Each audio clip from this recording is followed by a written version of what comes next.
біз әрекетіміз. Сәлем балалар, мен электрикмін. Мен жарықта, сымдарда және электр құралдарын жөндеп, бәрінің дұрыс жұмыс істеуін қамтамасыз етемін. Әрекетіміз осы маман иелері туралы сендердің болашақта кім болам деген тақырыпта әрекет өтетін боламыз. Жақсы балалар, иә?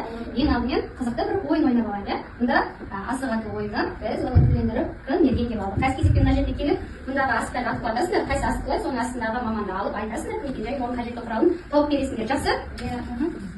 Айдар, келе бақыл. Егер асық тимей қалса, келесі асықты алып ата береміз, жақсы ма? Алып. Арықтың несін қажетті құралын ал. Кімді алдың? Суретші. Суретші. Аға, суретші не істейді? Адамнан салады. Салады. Сурет салады, иә? Келіп айдар.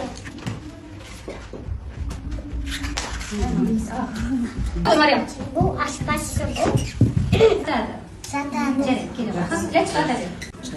Кел, Алия. Жарайды, аға, келіп. Бұл полицияда. Бұл ақшаны ұстайды. Рошаны ұстайды. Бұл дәрігер.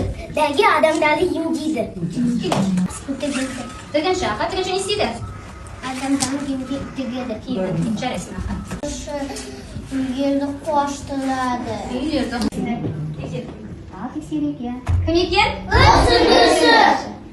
Келесі мектептің жүрегі. Ағай, жаңға көрейік. Көрсекен? Кім? Жарайсың. Сурет салады. Дұрыс бар? Мен отсын жүрші. Қақтан, партаны ішкен. Осы мамандарға жүгінеміз. Біз ауырсақ кімге хабарласамыз? Жоқ, ауырып қалсақ кімге? Дәрігерге шақырамыз. Ал ол үшін біз оның номерін білуіміз керек.